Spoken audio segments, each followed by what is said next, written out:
This behavior, we must call it as it is, that it is irresponsible, it's unacceptable.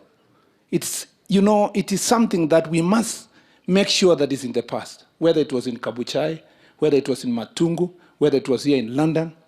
I am glad the DPP has ordered the Inspector General of Police to go to the bottom of this matter. And I have said I am willing to record a statement, if I'm called, on the things I saw that must become things of the past, must never go back there as citizens of this republic.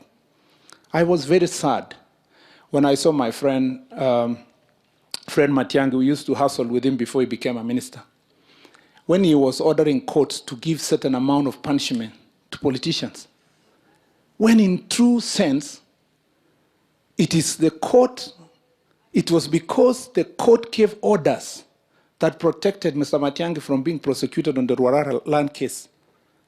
The same court that protected him, he must appreciate that all citizens of this republic deserve similar protection.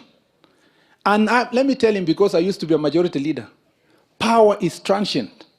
There was a time I used to laugh and joke and enjoy time with the president, and he sends me to do this and that and that.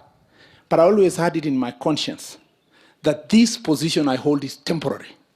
I want to tell Mr. Matiang'i and all the team that I left behind, that position is still transient.